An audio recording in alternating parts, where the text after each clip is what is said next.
My God, I hate drugs. A day of promises as the campaign period for national candidates in the midterm elections officially began today. 62 candidates are vying for only 12 Senate seats, more than 134 groups for party list representation. Over the next 3 months, they will go around the country to try and win the support of more than 55 million voters. Presidential daughter and Davao City Mayor Sara Duterte Carpio's regional party was in Pampanga in Central Luzon. The hugpong ng pagbabago is endorsing 13 senatorial bets with only 12 seats up for grabs. Joyce Ila tells us what happened in the party's first day of campaign. It was like a fiesta. Thousands of Kapampangans flocked to the first campaign caravan of Davao City Mayor Sara Duterte's political party, Hugpong ng Pagbabago, in San Fernando City, Pampanga. As early as 6 in the morning, campaign jingles of HNP candidates blared repeatedly. And campaign posters and streamers were all over. There was singing.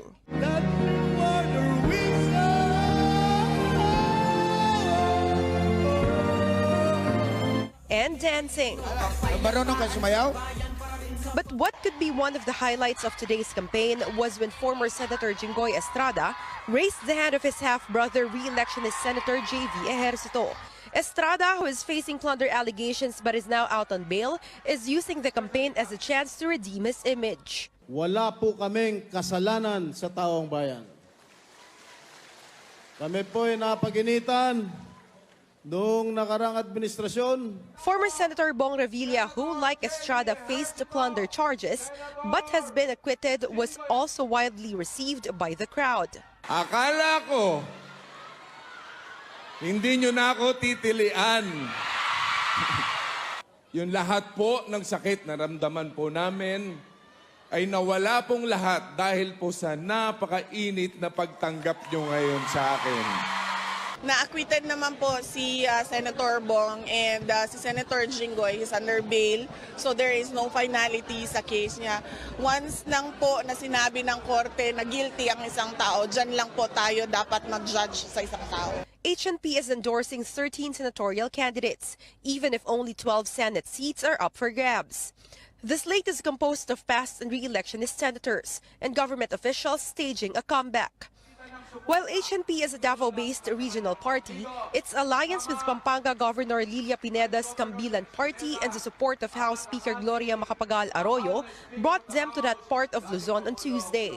Dito po sa Luzon, nanalo si President Duterte sa probinsya ng Pampanga at yung strategic location ng province of Pampanga. Bigyan natin uli ng pinakamalaking landslide ang mga kandidato ni President Rodrigo Duterte, mga kandidato ni Mayor Sara Duterte. After Pampanga, HNP will barnstorm Bataan, Pangasinan, and Baguio City this week. Another political party, this time of the administration, the PDP Laban, will begin its campaign in Bulacan on Thursday. Its chairman, President Duterte himself, is expected to attend the event and endorse the party's senatorial slate. Again, a rare sight on day one of the campaign trail, estranged sons of former President and now Manila Mayor Joseph Estrada together. On the stage of the Hugpong ng Pagbabago rally, si Jinggoy Estrada raising the hand of J.V. Ejercito. Ejercito says he was surprised but thankful of his half-brother's gesture. He wishes, though, that only one of them is running in the midterm elections. Medyo we have a current disagreement currently, with my father, with my brother. Although medyo malungkot ako sa nangyayari, kaya lang I still believe that only one should run, na kasi there's only 24 seats, after all, 24 lang ang upuan ng senador at 100 milyon ng Pilipino. So wala naman sigurong dapat maging magmonopolyo ng kapangyarihan. So, but Estrada does not find anything wrong with siblings gunning for the same post. He also tells Ejercito to stop the attacks and focus on campaigning. Halatang ako yung pinatatamaan. Okay. He's always saying before he ends his speech that Hindi ako involved sa korupsyon, sa malaking korupsyon. Hindi na bahira na aking pangalan. Lahat patama sa akin.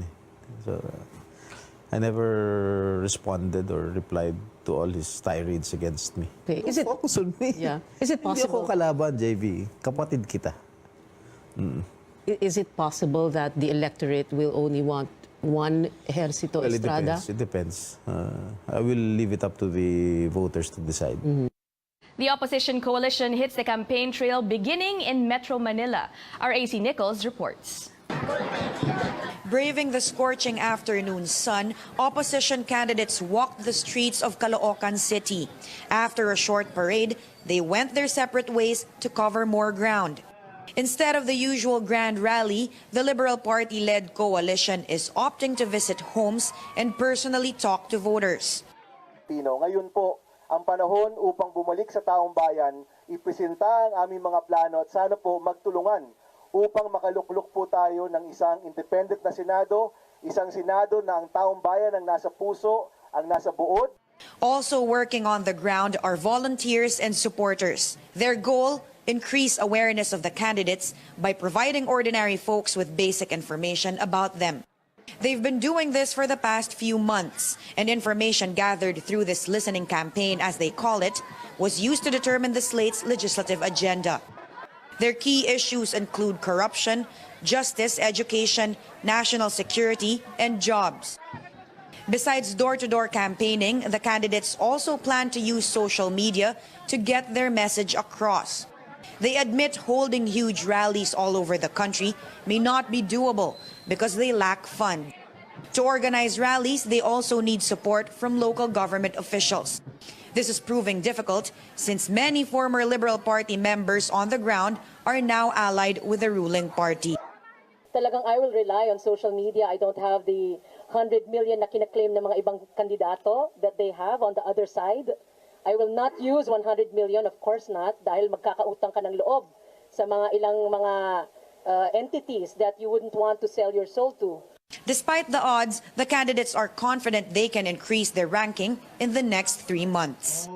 AC Nichols, CNN Philippines. Former Senator and Interior Secretary Mar Rojas had his own event in his hometown in Capiz. Tomorrow, the opposition candidates will meet in Naga City for motorcades and a grand rally at a plaza where they will be joined by Vice President Leni Robredo.